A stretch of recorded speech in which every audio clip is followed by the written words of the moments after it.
प्रणाम,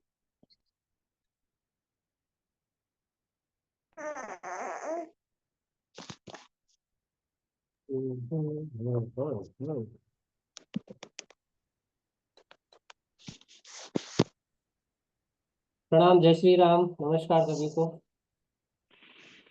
सबसे पहले थैंक यू, आप लोग नमस्कार आचार्य जी। टाइम निकाल के आए। नमस्कार जी। तो जो भगवान है, आप सब लोगों को नमस्कार सर।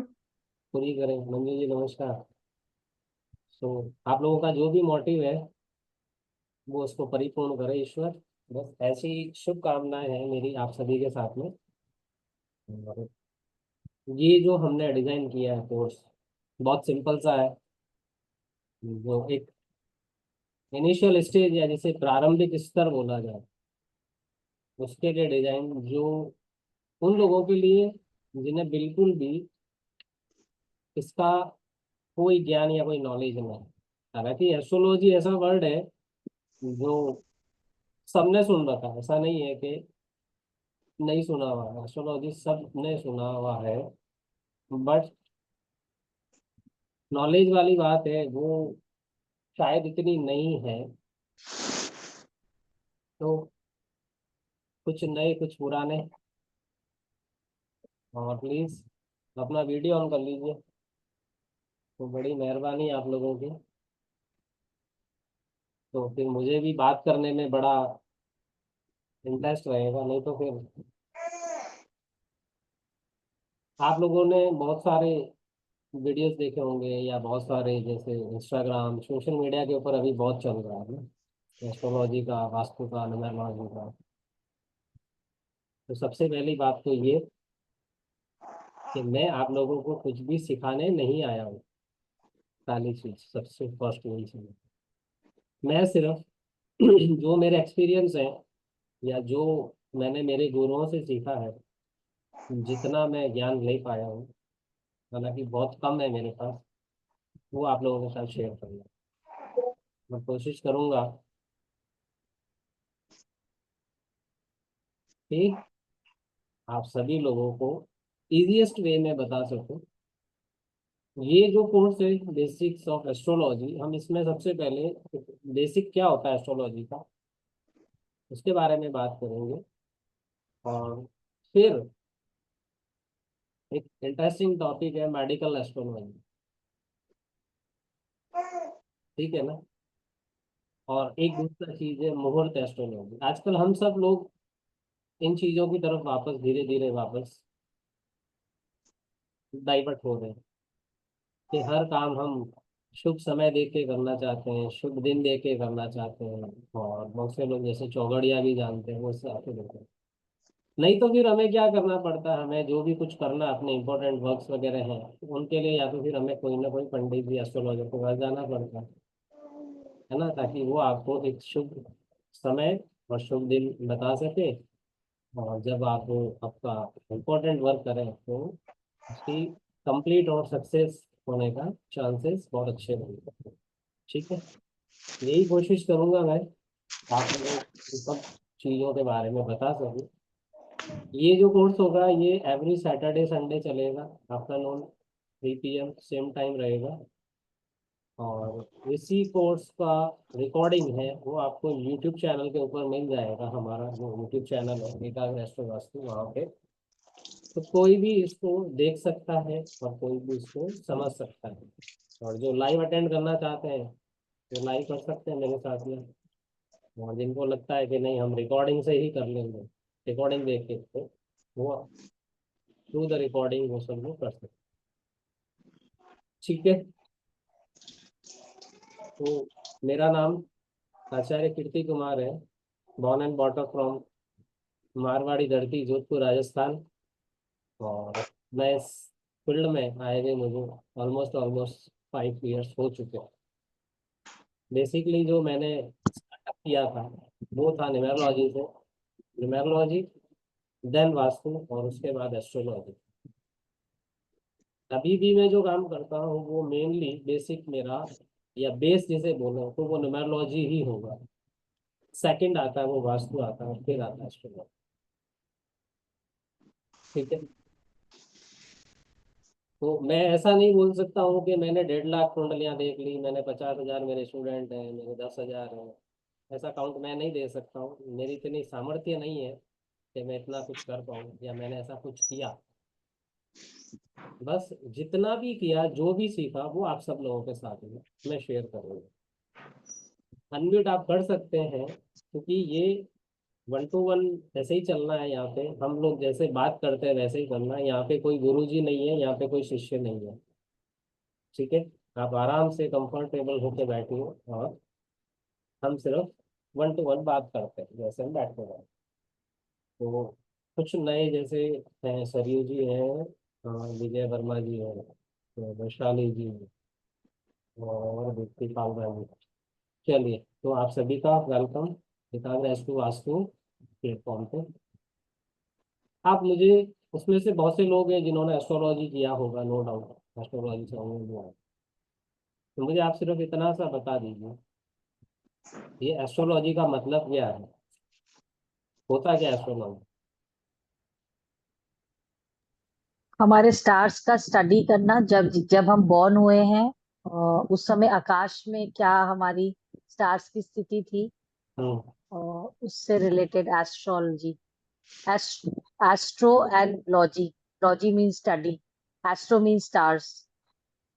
ठीक है, बढ़िया। और आचार्य जी, एक रिक्वेस्ट करनी है। आई थिंक किसी का माइक ऑन है तो डिस्टरबेंस आ रही है, आपकी आवाज ना थोड़ी सी गूंज गूंज के आ रही है। कौन है? दिख- देखिए प्लीज म्यूट ऑन कर दीजिए या ये वॉट एवर। Thank you. लेकिन अभी मैं म्यूट करूंगा तो अच्छा नहीं है ना। छोटे बच्चों वाली क्लास पे ऐसा तो कुछ है नहीं कि हम सबको म्यूट करें, बट अपने आप ही आप लोग, क्योंकि जब आप ही रिकॉर्डिंग देखेंगे तो आपको अपनी डिस्टरबेंस समझ में आ जाएगी, और मैं नहीं चाहता हूँ कि वो डिस्टरबेंस आपके लिए हो। और एस्ट्रोलॉजी और क्या बताती है आपको?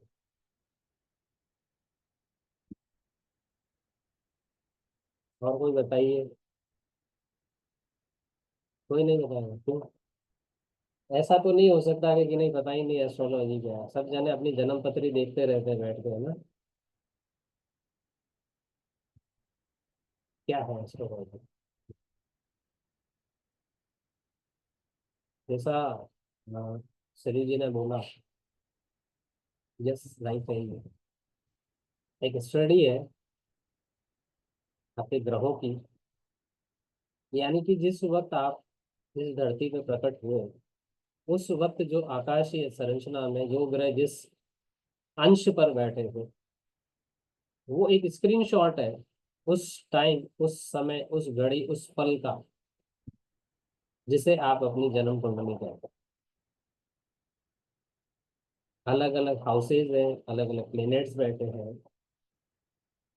जनरली एस्ट्रोलॉजी में, एस्ट्रोलॉजी के बारे में ये है ना कि astrology is a prediction tool. हम इससे प्रिडिक्शन कर सकते हैं, बस और कुछ नहीं है एस्ट्रोलॉजी। लेकिन ऐसा नहीं है, प्रिडिक्शन टूल नहीं मानते, क्योंकि ये एक ज्योतिष, आपको पता है जैसे ऑकल्ट साइंस, है ना? This is the mother branch of occult science. Occult science को अगर हिंदी में बोले तो हम पराविज्ञान बोलते हैं। तो खाली भविष्यवाणी करना कभी भी इस एस्ट्रोलॉजी का मोटिव नहीं रहा, कभी नहीं रहा। एस्ट्रोलॉजी इसलिए नहीं की गई थी, इसकी क्या कहते हैं, स्टार्टअप इसलिए नहीं हुआ था कि हम भविष्यवाणी कर सकें। ना तो हमारे ऋषि मुनियों के दिमाग में आई होगी ये चीज, ना जिन्होंने इसके ऊपर वर्क किया उनके पास। लेकिन हाँ, कुछ लोगों ने, या जैसे जैसे समय काल बदलता गया, तो कहते हैं ना परिभाषाएं भी चेंज होती है थोड़ी, तो इसकी परिभाषा चेंज हो गई। एस्ट्रोलॉजी क्या बन गया? Astrology is a prediction tool. हम अपने भविष्य को देख सकते हैं, हम अपने भविष्य के बारे में पता कर सकते हैं, है ना? या कोई प्रॉब्लम हुई, कब जाते हैं हम? जब कोई दिक्कत आती है, जब बीमार होते हैं तब डॉक्टर के पास जाते हैं, है ना? कोई भी हेल्थ इशू आता है तो हम डॉक्टर के पास जाते हैं। तो ऐसे ही यहाँ पे जब हमारी लाइफ के अंदर कोई प्रॉस्पेरिटी से, मनी से, है ना, हर किसी भी तरीके से समस्या से अगर हमें है समस्या, या उसके कारण कोई पीड़ा है रही है, तो हम कोई एस्ट्रोलॉजर या पंडित जी के पास जाते हैं। और ऑकल्ट साइंस में जैसे दो तरह से काम करती है, टाइप्स ऑफ ऑकल्ट दो तरह की, एक इनपुट है और एक इंट्यूशन है। जो इंट्यूशन बेसिस है उसके अंदर आप चाहे टैरो ले लो, आप रैकी ले लो, ठीक है, जो फेस रीडिंग है। और दूसरी तरह की है वो है input type of occult. Input में आता है जो एस्ट्रोलॉजी आता है, जहाँ पे आपको इनपुट देना होता है date of birth, time of birth and place of birth. तो ये इनपुट देंगे तभी ये साइंस आपके लिए कुछ काम कर पाएगी। फिर जो सेकंड और आता है जो आपको इनपुट फेस में, वो आती है न्यूमेरोलॉजी। मान लिया आपको जन्म का डेट तो पता है लेकिन टाइम में कंफ्यूज हो रहा है, या बहुत से ऐसे लोग हैं जिन्हें टाइम नहीं पता है, तो फिर वहां पे जो साइंस वर्क करती है वो है न्यूमेरोलॉजी। तो वहां पे इनपुट क्या चाहिए, आपका डेट ऑफ बर्थ और आपका नाम। ठीक है, इस तरीके से ये ऑकल्ट काम कर रही है। तो ऑकल्ट और एस्ट्रोलॉजी का कतई ये मतलब नहीं रहा, या कभी भी इस तरीके से काम नहीं हुआ कि ये लोगों की समस्याओं के ऊपर काम करेगी या उनके भविष्य को कहीं ना कहीं भविष्य का बोध करा दे, ऐसा कुछ नहीं था। एस्ट्रोलॉजी जो ये ग्रहों की संरचना है, आपको पता है एस्ट्रोलॉजी के लिए आजकल एक नया फॉर्मूला जिसे बोलते हैं 12 9 12 की गणित है एस्ट्रोलॉजी। 12 9 12 क्या, 12 9 12, 12 हाउसेस, 9 प्लेनेट्स एंड 12 राशियां या साइन, जिसे जॉडिक साइन कहते हैं। 12 9 12 क्या है एस्ट्रोलॉजी, और एक आता है 27 4, 27/4। 27 आपके नक्षत्र और 4 होते हैं उनके पदार्थ या चरण, स्टेप, कुछ भी कह सकते हैं।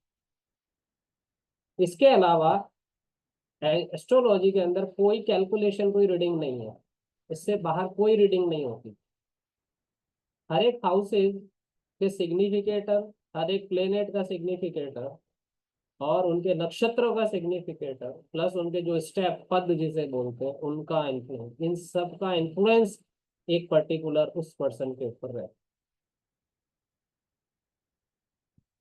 तो जैसा मैंने बोला कि जब आप इस धरती पर अवतरित हुए, उस वक्त जो एस्ट्रोनॉमी यानी कि जो आकाशीय संरचना में जो ग्रहों की पोजीशन थी, वो आपके, यानी स्नैपशॉट कह सकते हैं, वो आपके साथ में स्टिक है और वो लाइफ लॉन्ग आपके साथ चलेगा।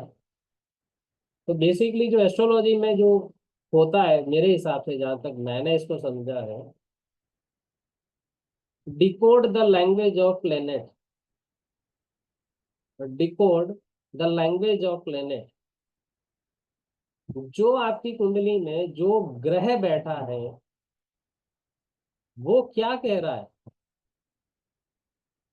अगर आपने उस चीज को, उसकी लैंग्वेज को डिकोड कर लिया और अपनी लाइफ को या अपने एक्शंस को उस प्लेनेट के अकॉर्डिंग अगर आप एक्ट करने लग गए, आपकी लाइफ में 99.99 प्रॉब्लम्स सॉल्व हो जाएगी विदाउट एनी रेमेडी।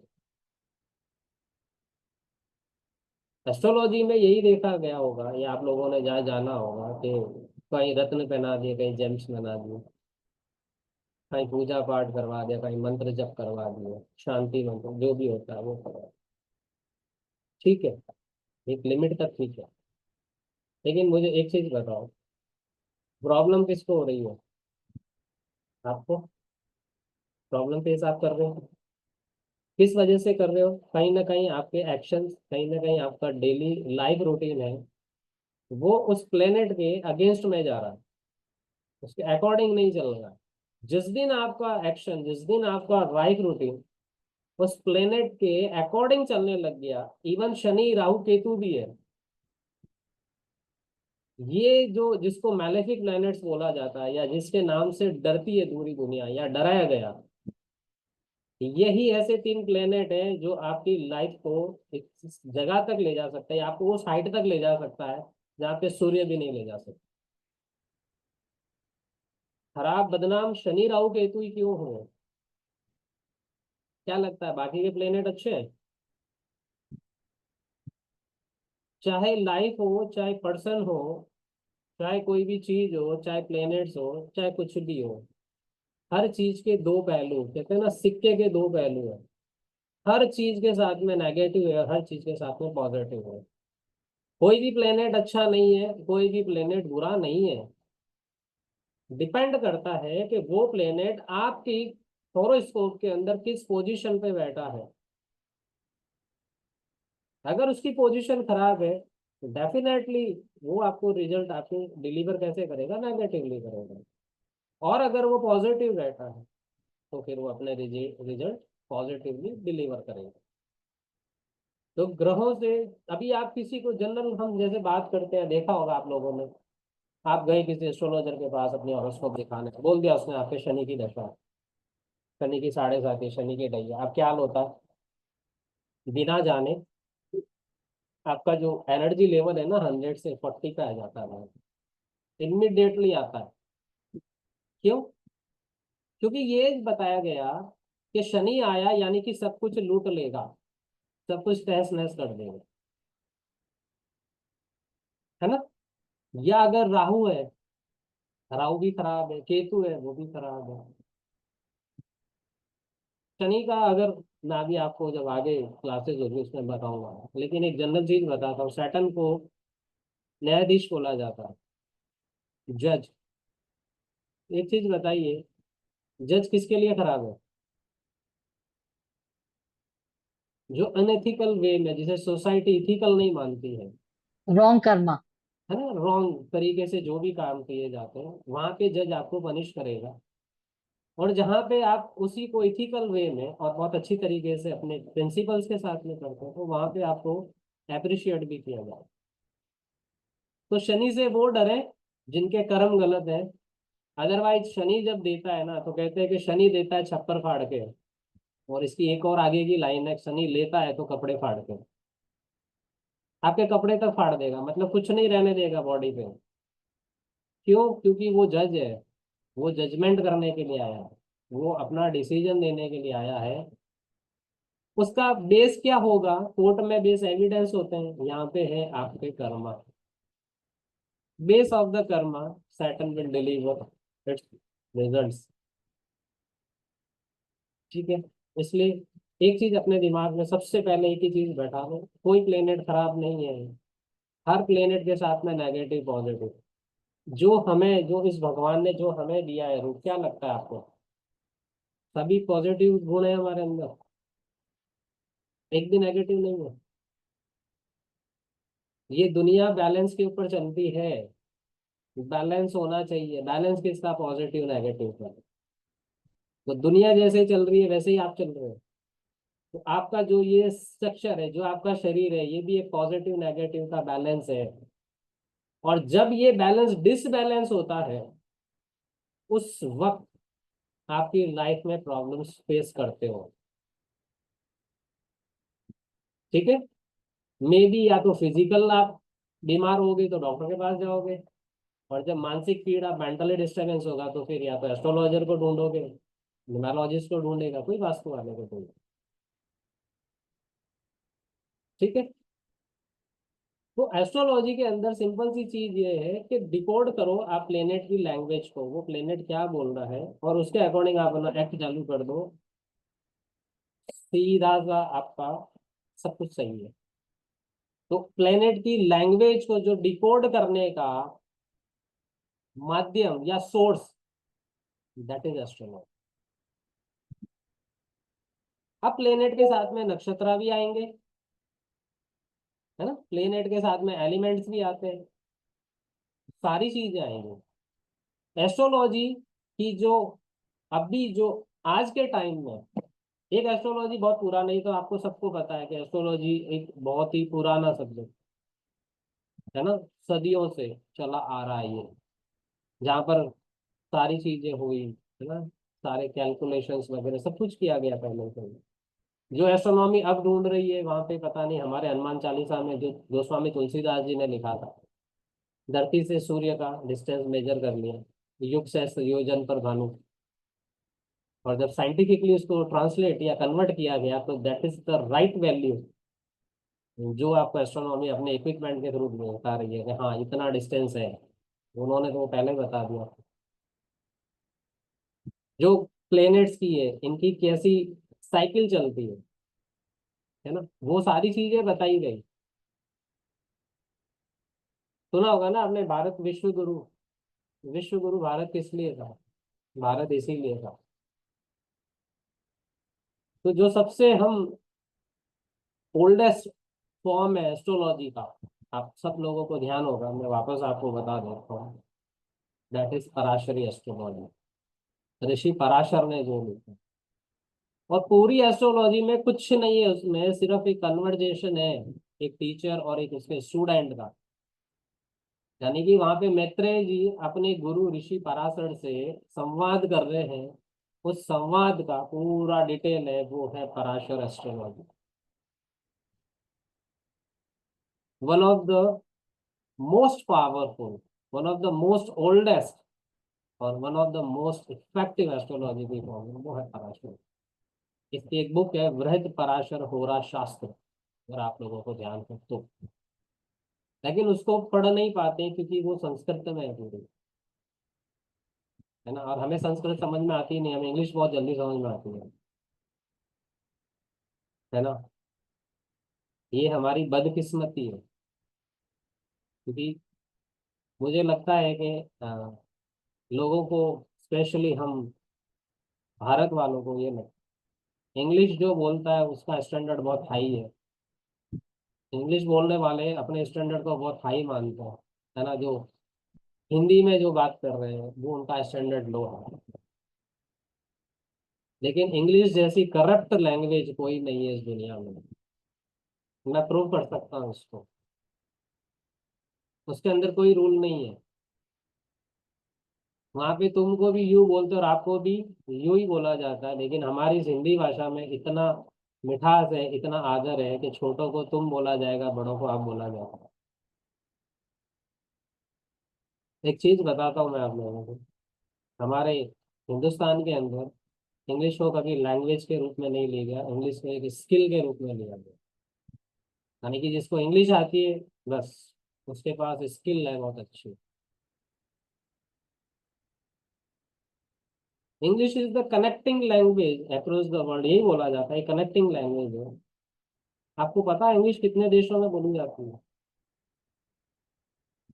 अंग्रेजी भाषा कितने देशों में बोली जाती है, कोई बता सकते हैं आप लोग?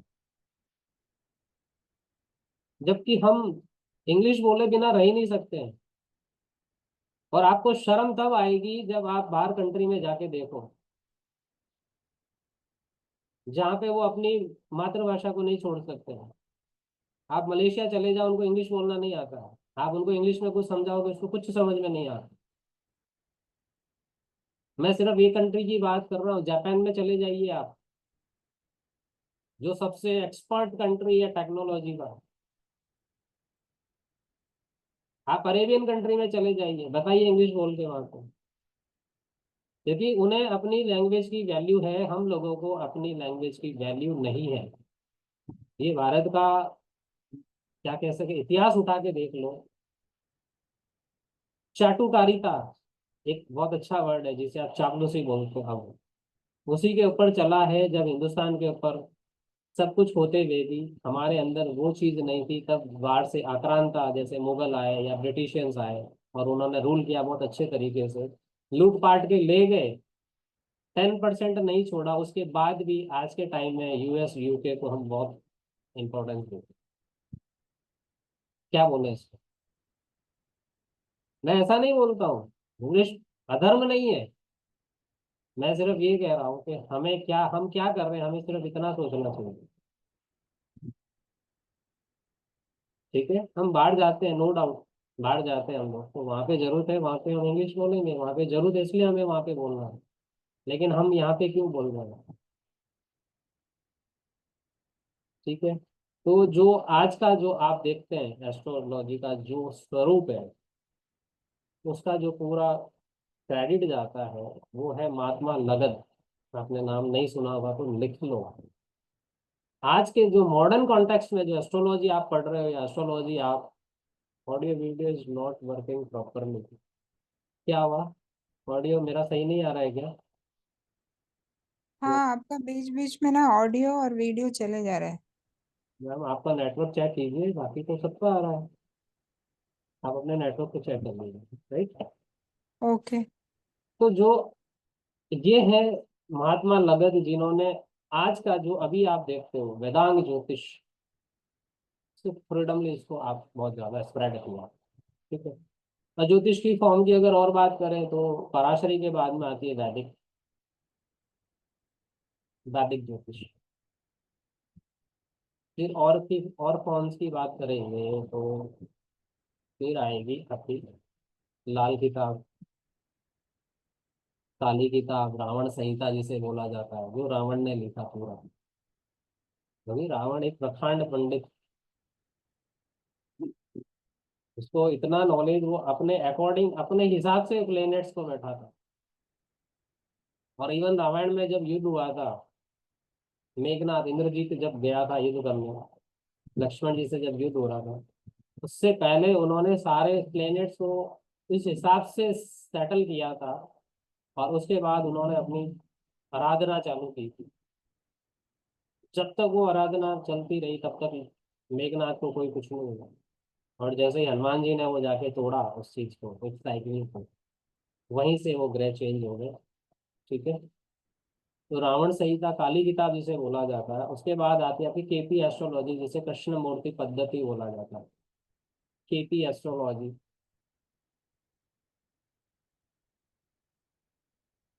फिर अभी आप देखोगे तो उसके बाद में जैमिनाई एस्ट्रोलॉजी आ गया, मैदिनी एस्ट्रोलॉजी आया, तिथि प्रवेश कुंडली चार्ट एक अलग से चलता है वो। तो इतनी सारी फॉर्म्स है। और ये सारी फॉर्म्स है वो सब एक ही में से निकल के आई है, वो है पराशर। वहीं से सब ये ब्रांचेस निकली है। तो अगर हम कहें mother of the astrology, Parashar, Rishi Parashar ने जो लिखा सबसे पहले, वो आपका एस्ट्रोलॉजी का form। ठीक है। तो सबसे पहले जो एस्ट्रोलॉजी के बारे में जो मैंने आपको बताया, 12 9 12,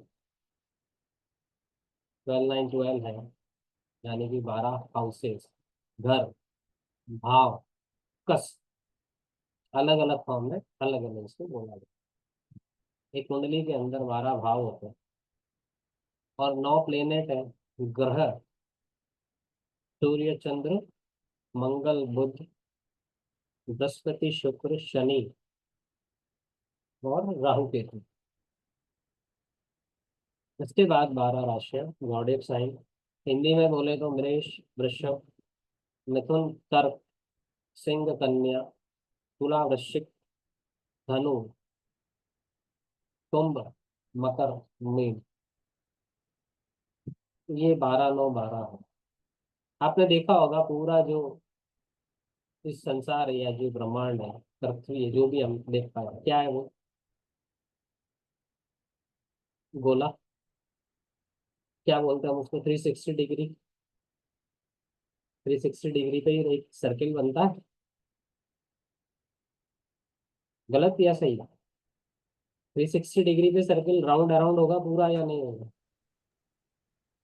सही है। यस सही है। यस सही है। तो ये 12 हाउसेज हैं। ये 12 हाउस आप क्या बताते हैं? अलग अलग हाउसेज की अलग अलग डेफिनेशन है। लेकिन ये हाउसेज सबके लिए फिक्स है, चाहे मेरे लिए चाहे आपके लिए, किसी के लिए भी। 12 हाउसेज फिक्स है। फर्स्ट हाउस फिक्स है, सेकंड हाउस फिक्स है, अप टू 12 हाउसेज है फिक्स है। लेकिन प्लेनेट्स है वो फिक्स नहीं है, राशियां है वो फिक्स नहीं है। वो पर्सन टू पर्सन चेंज होती है। ठीक है। तो जो सबसे पहले जो इसका, जैसे आप अगर ब्रांचेस की बात करेंगे, एस्ट्रोलॉजी की शाखाएं की बात करते हैं, तो वो 3 आती है। पहला है होरा, दूसरा है गणित, तीसरा संहिता या फलित। होरा, गणित और संहिता या फलित। गणित जैसे आप लोगों को समझ में आता है, कैलकुलेशंस है। तो गणित के अंदर कैलकुलेशंस है, यानी कि जो ये आकाश, जो ब्रह्मांड है, वहाँ पे जो प्लेनेट है, उनकी स्पीड, गति, डिग्री वगैरह, ये सारी चीजें देखना, एक कैलकुलेशन करना, ये इसका गणित पार्ट होता है। फिर आता है आपका सविता, यानी कि फलित, यानी कि जो आपने उस प्लेनेट्स की, जो नक्षत्रों की जो कैलकुलेशन की है, उसकी डेफिनेशन आपको, मतलब उस पर्सन के लिए बताना, उस चीज को फलित करना। फलित बोलते हैं ना, फलित, ये फलित होता है। जिसे आप प्रडिक्शन भी बोल लो, चाहे आप भविष्य में कुछ भी बोल सकते। होरा, होरा आपका पर्टिकुलर उस नेटिव का, जिसका ये कुंडली है, उसके ऊपर ये एप्लीकेबल होता है होरा। कौन सी होरा शुभ होती है, कौन सी होरा अशुभ होती है, वो डिपेंड करता है उस कुंडली के ऊपर। ठीक है। तो जब हम बात करते हैं प्लेनेट्स की, जो सबसे इंपॉर्टेंट है, सारी चीजें एक जो, जिसे आप कह सकते हो धुरी, एक्सिस जिसे बोलते हो ना, वो प्लेनेट्स है। तो सारी चीजें ये प्लेनेट्स पे ही चलती है, ग्रहों के ऊपर। तो प्लेनेट्स को पढ़ने के लिए, स्टडी करने के लिए, प्लेनेट्स के पार्ट बनाइए आप, जैसे चलिए मैं आपको बता ही देता हूँ। एक मिनट दीजिए।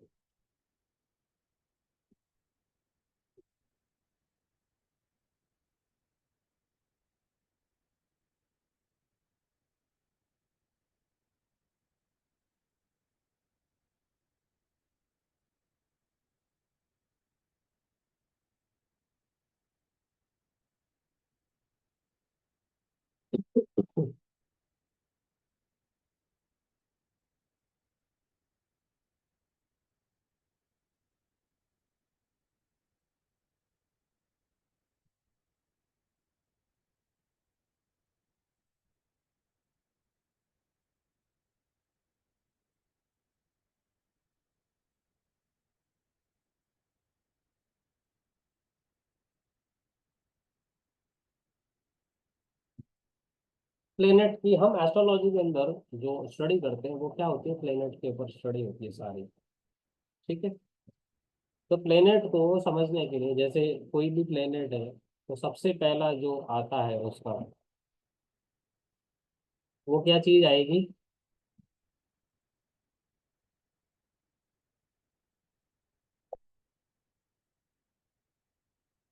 सिग्निफिकेटर, जिसे आप हिंदी में कारक तत्व बोल सकते।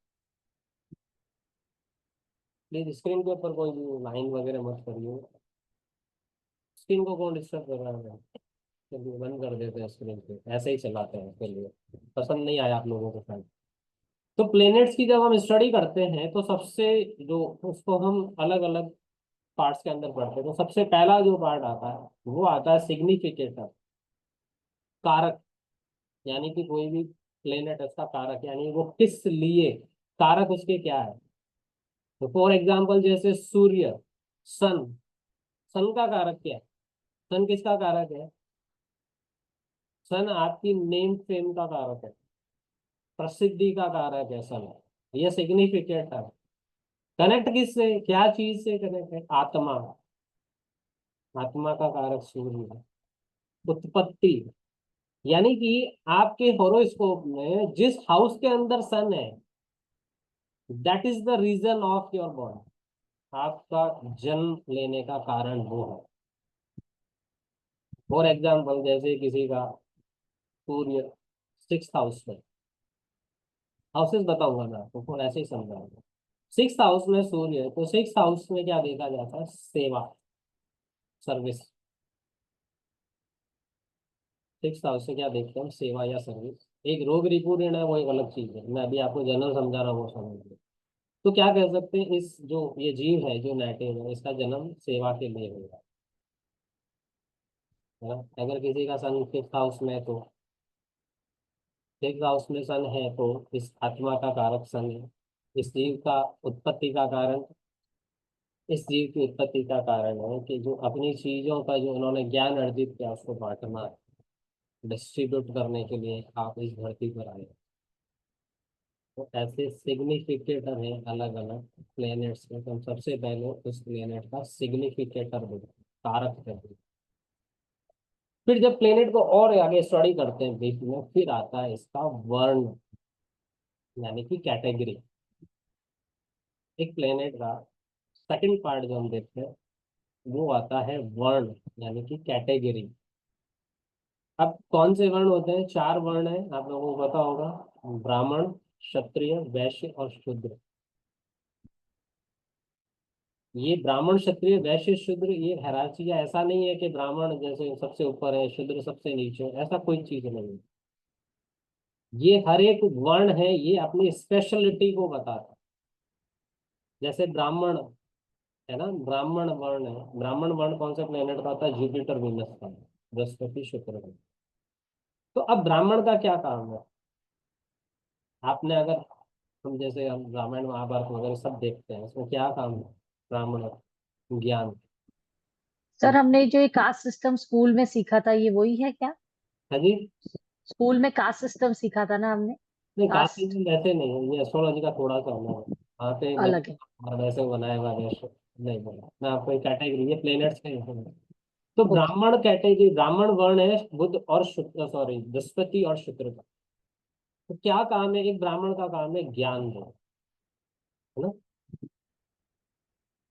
दूसरा अगर देखें, दूसरे अगर हम वर्ण की बात करें, वो है क्षत्रिय। क्षत्रिय, क्षत्रिय कौन है? जैसे वो फाइटर। वो जैसे जो प्रोटेक्शन करना, या वॉरियर। यानी कि जिनका वर्ण, जिस प्लेनेट जो आपको रूल कर रहा है, उस प्लेनेट का वर्ण, जैसे जुपिटर या वीनस रूल कर रहा है, तो वो प्लेनेट यानी वो नेटिव एजुकेशनल नॉलेज में बहुत एक्सपर्ट होगा। वो नॉलेज देने वाला होगा, पढ़ाने पढ़ने पढ़ाने वाला। तो जैसे क्षत्रिय वर्ण है, तो ये है एक वॉरियर की तरह। यानी कि इसको कंफर्ट कहाँ पे फील होता है? किसी को प्रोटेक्ट करने में, जहाँ पे अपनी फिजिकल वो अपना पावर दिखा सके। तो क्षत्रिय वर्ण में कौन से प्लेनेट आते हैं? सन एंड मार्स। आप देख लीजिए, सूर्य और मंगल का अभी यही है, ट्रेड ही यही है। मंगल को तो वैसे भी लड़ाका ही बोला जाता है, वॉरियर। सन फाइटर, फाइटर एक प्रोटेक्ट करने के लिए, लड़ाई किस लिए? प्रोटेक्ट करना के लिए। तो जैसे सेनापति, सेना नहीं है, क्या करते थे वो? क्षत्रिय, क्षत्रिय उस राज्य की रक्षा करते थे ना, उसके लिए लड़ना भी पड़ता है। क्या तीस, हम उसे ढाल कह सकते हैं? ढाल, ढाल बन के खड़े होना। हाँ, शील्ड बोल सकते हैं। फिर आता है आपका थर्ड जो वर्ण है, वो है वैश्य। वैश्य वर्ण को अगर हम देखें तो ये मर्चेंट, ट्रेडर्स। तो ये जो है, इस वर्ण में जो लोग हैं, जैसे कौन आता है इसमें? मून और मरकरी आता है। मून, मरकरी, चंद्रमा, बुध। तो चंद्रमा बुध कैसा, अगर किसी का ये है, अगर चंद्रमा और बुध वर्ण उस प्लेनेट में, जैसे मून या मरकरी है, तो ये आपको कैसे बताएगा? ये ऐसे लोगों को मर्चेंट, जैसे व्यापारी, एक बिजनेस स्किल दे। इनको कहाँ पे मजा या कहाँ पे कंफर्ट है? अपने बिजनेस करना, व्यापारिक सोच, व्यापारिक एक्टिंग, एक्ट करना, ये सारा काम ये वैश्य। उसके बाद आता है चौथा वर्ण है, वो है शूद्र। शूद्र का मतलब, आपने, हमने जो पढ़ा है क्लासों में, किताबों में, वो एक अलग चीज है। शूद्र है आपकी सर्विस, सेवा। इस वर्ण में जो प्लेनेट आता है वो है सैटर्न।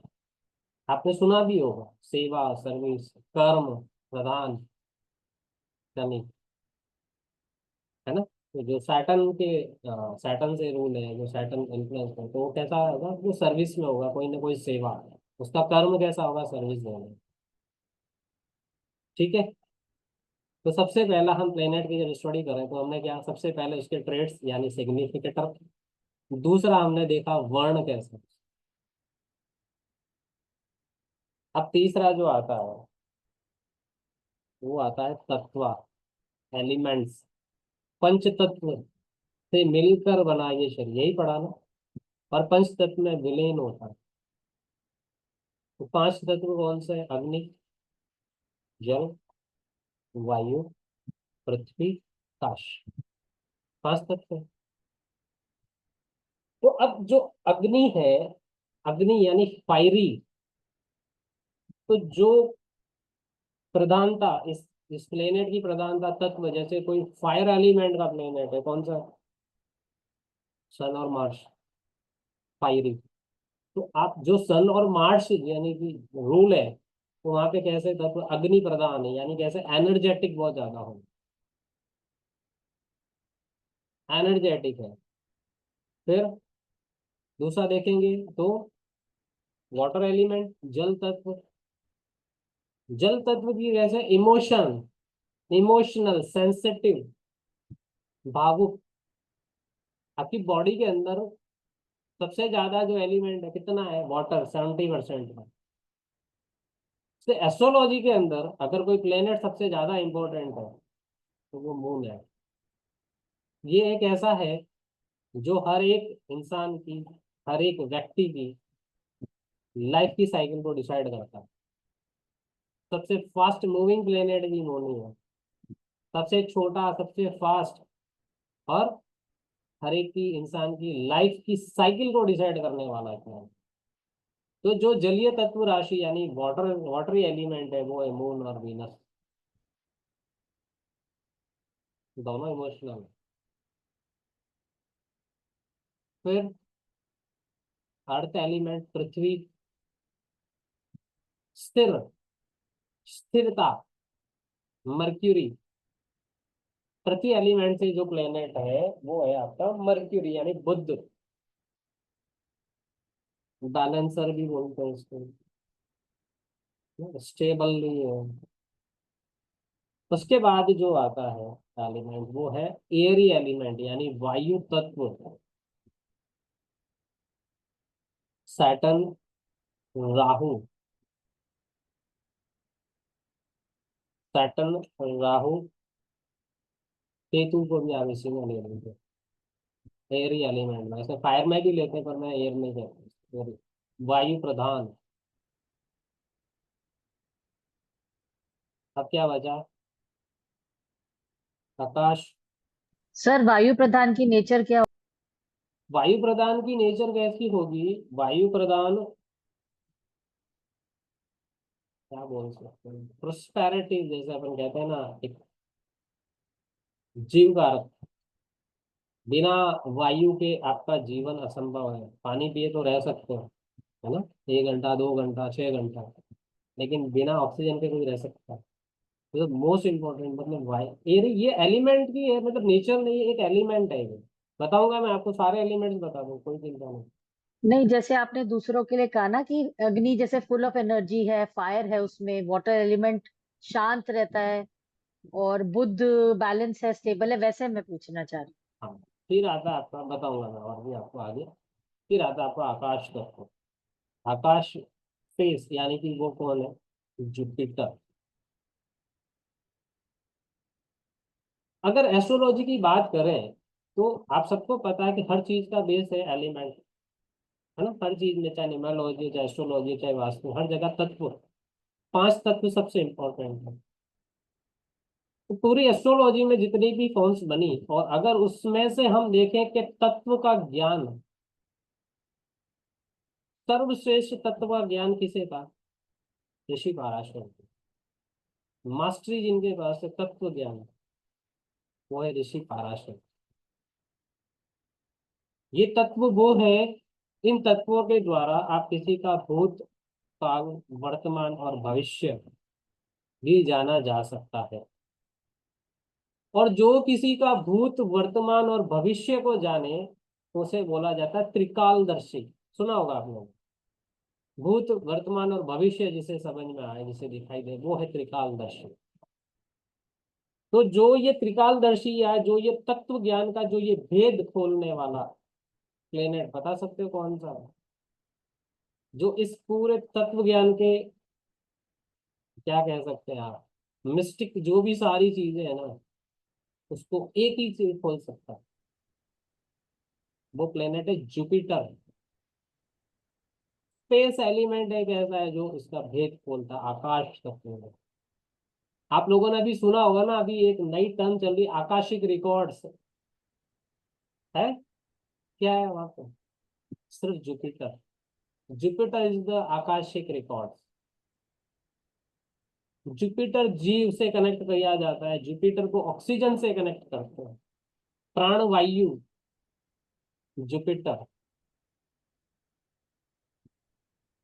ठीक है, तो सबसे पहला सिग्निफिकेटर देखा, फिर देखा हमने वर्ण कैटेगरी देखा, फिर देखा उसका एलिमेंट।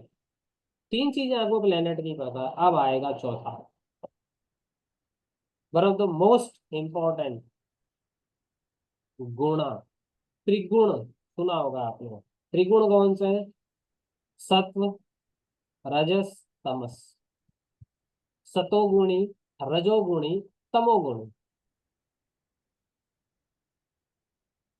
तो जो सत्व गुण है जिसके अंदर, सत्व यानी सेटिस्फाइड है, एकदम संतोष है, उसको जो मिला खुश है उसके अंदर, वो कौन से हैं? सूर्य, चंद्रमा और बृहस्पति।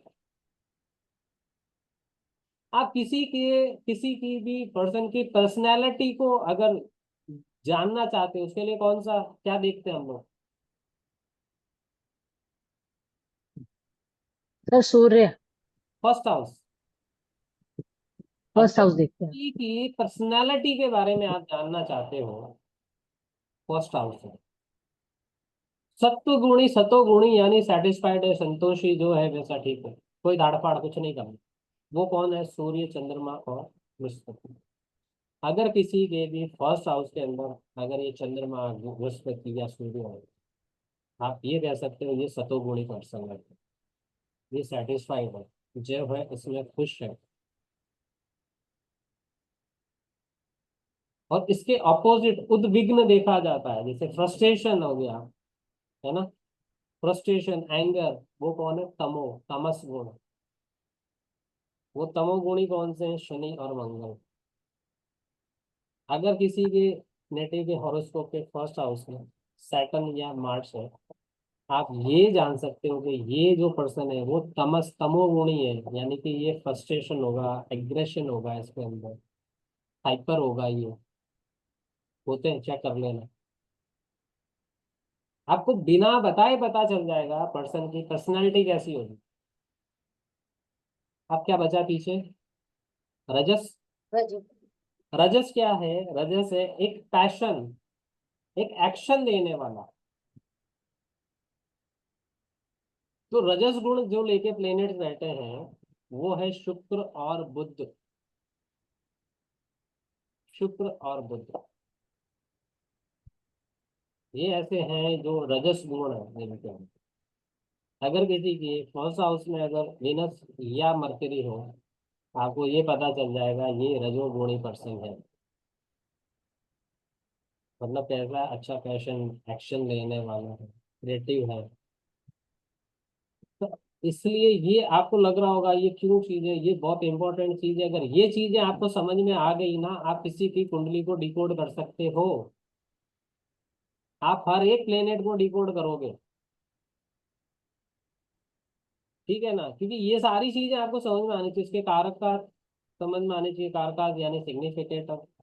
आपको उसकी कैटेगरी वर्ण समझ में आना चाहिए, ब्राह्मण है, क्षत्रिय है, वैश्य है, शूद्र है। आपको उसके एलिमेंट्स पता होने चाहिए कि इसके अंदर कौन सा, इस प्लेनेट का एलिमेंट कौन सा है।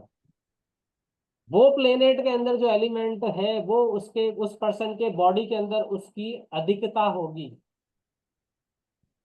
जैसे मान लिया मार्स है, मंगल से रूल हो रहा है कोई, जिसकी राशि मंगल वाली है, यानी कि मेष, एरीज और स्कॉर्पियो है, इसको रूल करता है। तो आपको पता है इस पर्सन के अंदर फायरी एलिमेंट बहुत ज्यादा है। और गलती से अगर किसी ने उसको मंगल मूंगा या पहना दिया कुछ, तो फिर देखो तांडव कैसा चलेगा वहां पर। ये मैंने सिर्फ आपको एक एग्जांपल दिया है कि हम क्यों इन चीजों के ऊपर ज्यादा, क्यों हम इसके ऊपर ही बात करते हैं। ये सारी चीजें एक बेस है, मैंने बोला ना, ये एक्सिस है, ये यहाँ से सब चीजें निकलेगी। जैसे वास्तु के अंदर सेंटर पॉइंट होता है ना, ब्रह्म स्थान, जहाँ से सारी एनर्जी का फ्लो निकलता है। तो ये एक बेस है जहाँ से सब चीजें निकलने वाली है। आपको कहीं कुछ नहीं, आपको सिर्फ ये चीजें समझ में आ गई, आप उसकी पूरी जन्म पत्री सामने आते हैं, उसके हर एक चीजें सामने आ जाएंगी। उसका आप पास्ट भी देख सकते हो, आप उसका प्रेजेंट भी देख सकते हो, आप उसका फ्यूचर भी देख सकते हो। जो पूर्व जन्म, जैसे जो पास्ट जैसे लाइफ, सब फॉर्मूलाज हैं। सारी चीजों के फॉर्मूला, कौन सा प्लेनेट से कौन कहाँ पे बैठा, वो आपकी पास्ट लाइफ को बता देगा। आपका जन्म क्या इसी पृथ्वी लोक से आए हो आप, वहां से आए ऊपर से, या फिर पाताल से आए हो, वहां तक भी डिकोडिंग होती है। इवन अगर आपके सामने ऐसा भी कोई टेस्टिंग करने के लिए आ जाते, बहुत से देखा हमने, मेरे पास आते थे पहले, है ना, चेक करके आते इसको वो आता है या नहीं आता है। तो ऐसे पर्सन की कुंडली आ गई थी जो इस दुनिया में ही नहीं है, चेक तो करके आए किस आता क्या है। तो कुंडली जब डेट ऑफ बर्थ से जब हॉरोस्कोप बना, वो सबसे पहला एक फॉर्मूला लगा के देखा। मैंने फिर यही पूछा, आप क्या करना है, क्या पूछना आए हो, कि नहीं इनके बारे में पूछना आए हो। उन्होंने बोला कि मैं इस पर्सन के बारे में पूछना है। तो मैंने कहा आप कितना चेक करना चाहते हो, ऐसे ही सिंपल सा बता दो ना। आपको डाउट है तो मैं बता दूंगा, कोई दिक्कत नहीं है मुझे। मैंने कहा जो पर्सन इस दुनिया में नहीं, आप उसकी कुंडली मेरे पास लेके क्यों आए हो। तो ये सारी चीजें आपको पता चलेंगी, आप सब कुछ पता कर सकते हो, सारी चीजें। आपकी लाइफ से जुड़ी हुई जितनी भी प्रॉब्लम्स है वो सारे 12 हाउसेज के अंदर है, इससे बाहर जिंदगी की कोई प्रॉब्लम होती नहीं है किसी को। जो कुंडली के अंदर 12 घर होते हैं ना, मैं बोल रहा हूँ ना, 12 9 12 हाउसेज हैं, वो आपकी लाइफ की प्रॉब्लम्स है। उन 12 हाउसेज के अलावा 13वीं जिंदगी की कोई समस्या नहीं है किसी भी पर्सन, भगवान तक के आगे भी नहीं है जो सिर्फ वहीं पे। 12 हाउसेज, 9 प्लेनेट और 12 जॉडिक साइंस अगर आपको समझ में आ गए, इनके आपको सिग्निफिकेट और ये सब चीजें समझ में आ गई, सब कुछ बढ़िया है। आप कुंडली से घर का वास्तु पता कर सकते हो, पता है ना आप लोगों को। हर एक राशि की दिशा है, हर एक प्लेनेट की दिशा है। जो प्लेनेट जहाँ पे डिस्टर्ब होके बैठा है, या उसके एस्पेक्ट से जो चीजें खराब हो रही है, पर्टिकुलर उस पर्सन के घर में वो डायरेक्शन खराब हो रही है। लेकिन वो सीखना पड़ेगा, अभी तो नहीं सीख सकते, पॉसिबल नहीं है अभी तो सीखना ये चीज। मैं आपको अभी सिर्फ बेसिक ही बताऊंगा, और उस तरीके से बताऊंगा जो आप लोगों को इजी समझ में आए, क्योंकि वैसे भी लोगों ने एस्ट्रोलॉजी को बहुत कॉम्प्लिकेटेड बना रखा है। किसी को बोलो एस्ट्रोलॉजी सीखना है कि नहीं जी बहुत कॉम्प्लिकेटेड है, हमें तो समझ में ही नहीं आएगी। ठीक है।